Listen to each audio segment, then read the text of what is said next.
শেষ ট্রেন ধরব বলে একরকম ছুটতে ছুটতে স্টেশনে পৌঁছে দেখি নীলবর্ণ আলোর সংকেত।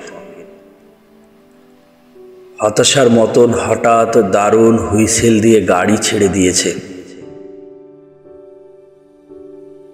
যাদের সাথে শহরে যাবার কথা ছিল তাদের উৎকণ্ঠিত মুখ জানালায় উপুর হয়ে আমাকে দেখছে, হাত নেড়ে সান্ত্বনা দিচ্ছে।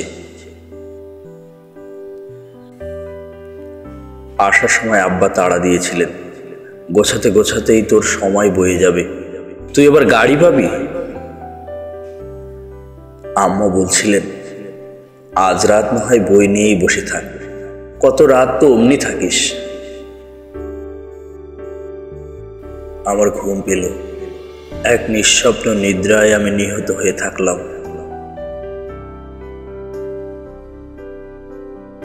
অথচ জাহানারা কোনোদিন ট্রেন ফেল করে না। ফরহাদ আধ ঘন্টা আগে স্টেশনে পৌঁছে যায়। লাইলি মালপত্র তুলে দিয়ে আগেই চাকরকে টিকিট কিনতে পাঠায়। নাহার কোথায় যাওয়ার কথা থাকলে আনন্দে ভাত পর্যন্ত খেতে পারে না। আর আমি এদের ভাই, 7 মাইল হেঁটে শেষ রাতের গাড়ি হারিয়ে এক অখ্যাত স্টেশনে কুয়াশায় কাঁপছি।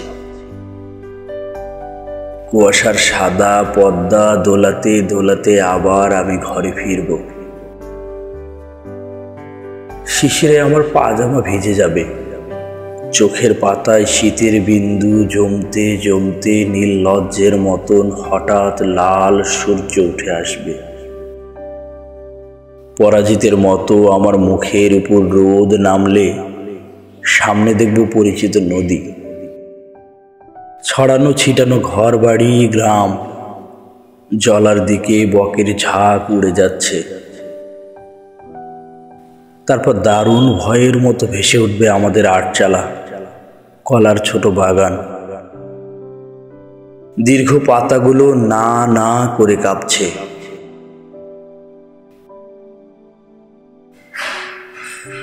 বৈঠকখানা থেকে আব্বা একবার আমাকে দেখে নিয়ে মুখ নিচু করে পড়তে থাকবেন, ফাবিআই আলাই রাব্বিকুমা তুকাজ্জিবান। বাসি বাসন হাতে আম্মা আমাকে দেখে হেসে ফেলবেন। ভালোই হলো তোর ফিরে আসা, তুই না থাকলে ঘর বাড়ি একেবারে কেমন শূন্য হয়ে যায়। হাত মুখ ধুয়ে আয়, নাস্তা পাঠাই। আর আমি মাকে জড়িয়ে ধরে আমার প্রত্যাবর্তনের লজ্জাকে ঘষে ঘষে তুলে ফেলব।